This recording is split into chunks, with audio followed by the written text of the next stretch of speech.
Hello, we are from Group Calculus, Group 1. Today we are going to present about our project, which is application of differentiation and also integration.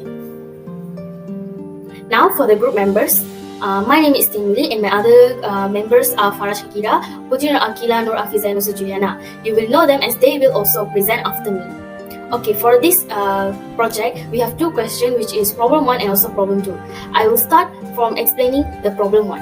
This is the question for our problem 1. So in this question, it requires us to make three graphs. For the first graph is volume vs time, second graph is average speed vs time. So using these two graphs, we have to find the intervals where it increasing, decreasing or constant. For the second one, we have to determine the rate of change for each 15 minutes interval. And for the third one, we have to locate all relative maximum and minimum numbers. And lastly, we have to evaluate the absolute maximum and also minimum number. And for the graph, the last graph is cumulative volume vs time.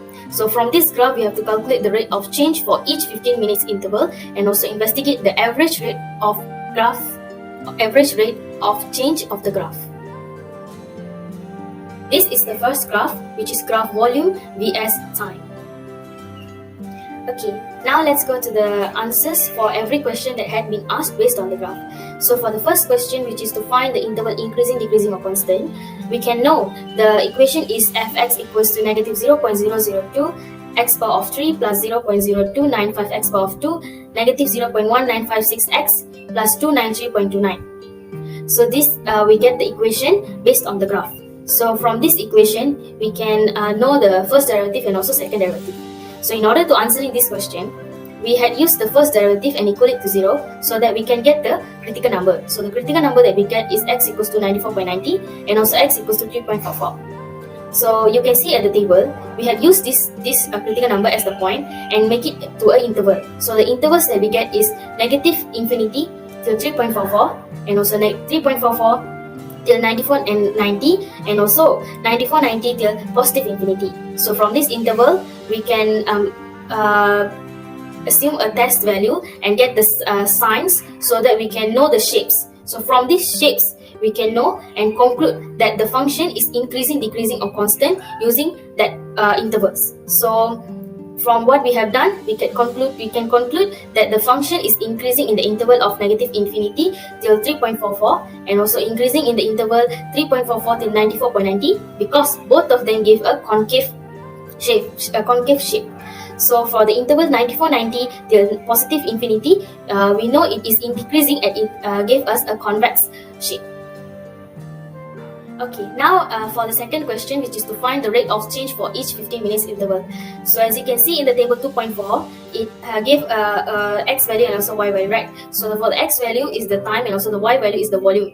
It has been given in the question. So using that value, we had made a 15 minutes interval using the x value, which is the time. So we had made an interval 15 till 30, 30 till 45 and till 105 till 120. So for the rate of change, we had used the formula which is dy dx equals to y2 minus y1 or with x2 minus x1. So for example, for the intervals 15 to 30, so we had used the formula dy dx equals to the y value, which is the volume for each of the time, which is for 30 is 307. So for 15 is 297. So we had substituted in the formula dy dx equals to 307 minus with 297 over with the time, which is 30 minus with 15. So we will get the rate of change for the interval 15 till 30 is 0.67 vehicle over minute. And now for the next question, which is to find all relative maximum and also minimum number. So in order to find the maximum and also minimum number, we used a first derivative test. So we use the concept that the critical number, if it's substituted to the first derivative, we'll get, if it get a convex shape, it will proven to be the critical number is relative maximum. But if it get concave shape, the critical number will be proven to be a relative minimum. So the critical number we had 3.44 and also 94.90, we get it from the first question. So we are using the same critical number and we are making these tables so that it will make us easier to know that it is a relative maximum or minimum number. So when it is 3.44, the value is 3.44, we had known that the shape that we get from the value is concave. So it means this value is a relative minimum number. And when we use the x value, which is equals to 94.90, it is the second critical number, we get the answer is this value is a relative minimum number because it gets a shape of convex. Now for the last question, which is to find the absolute maximum and also minimum value. So the absolute maximum and minimum value, it only refers to the y-axis. Okay. For absolute maximum value is the highest point on the graph, while the absolute minimum value is the lowest point on the graph. So we use the interval 15 to 120 because that is the x value that has been given to us from the question. So the critical number, we had known the critical number from the first question. It is x equals to 94.90 and also x equals to 3.44. So we are using the real equation. So you are using the value of x 15 till 120, which is 15, 94.90 and also 120. We are not using the x equals to 3.44, which is the second critical number, because it is not in the interval. So by substituting this x value into the real equation, we know that the absolute maximum number is f120 equals to 349.02, and also the absolute minimum number is f15, which is equals to 296.32. Hi, my name is Farha, and I will be continuing for graph 2 for problem 1, which is average speed versus time. So as shown in the slide, there are two tables, which is table 2.8 and 2.9. Table 2.8 is average speed versus time in minutes, while table 2.9 is average speed versus time in hours. I've decided to convert the time from minutes to hours because for the plotting of graph and the equation of graph, it is much more easier if it's in hours. The time is in hours for the equation. So after converting time in minutes to hours, we obtain graph shown as in the slide, which is figure 2.2, and the function obtained is as shown below. First, from graph 2, we have to determine interval increasing, decreasing, or constant. To find the interval increasing, decreasing, or constant, we first have to find the function which was obtained from the graph. Okay, so to find the interval increasing, decreasing, or constant, we first have to identify the y function which was obtained in the graph. So from the function, we first have to do first derivative, continued by second derivation.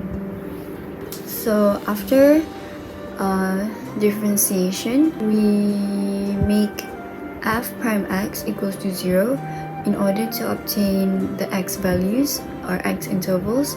So for x1, we obtain 1.327 and x2 0.1085. So from there, we draw a table, and then in that table there are points, intervals, test values, signs of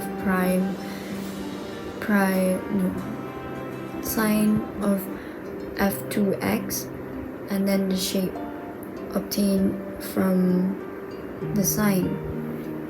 So if it's a positive, it is a concave, which is a smiley face, and if it's negative, it is a sad face, which is convex. So for the next part is the substitution of test value into f prime x shown in the slide. So from the table, it can be concluded that the function is increasing in the interval of negative infinity to 1.327 and 1.327 to 0.185, while in the decreasing interval is 0.1085 to positive infinity.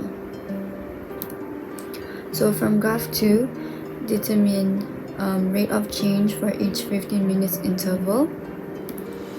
So in the slide shown table 3.1, where x is in minutes, by substituting the x value into the y function, we obtain the y value, the x value which has been converted into hours.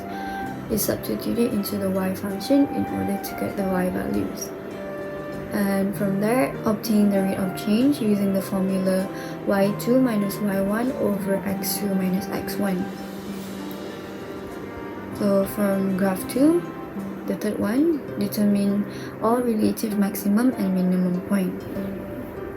So based on the table in I, the critical number is x equals to 1.327 and x equals to 0.1085.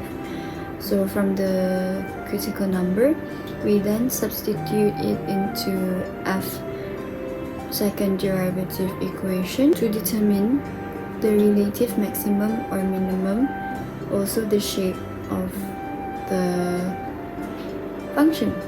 So if f2x is more than 0, the function has a relative minimum and the shape is concave. But if it's less than 0, the function is a relative maximum and the shape is convex. So for the last part is determine the absolute maximum and minimum number. Relative maximum number is based on the changes of sign of f prime x. The first derivative test can be used to determine the relative maximum and minimum number. So the absolute maximum and minimum value for x not less than 15 and not more than 120 is shown in this slide. And from there, we obtain that the absolute maximum number is 15482.84 and the absolute minimum number is 9023993.33. So that is all for my part. Thank you. And now for the third graph, which is the graph of cumulative volume vs time. So we make a table first to get the value for the cumulative volume and also time. After that, we had constructed the graph, which is shown here. Now for the answers for the question that has been asked based on the third graph.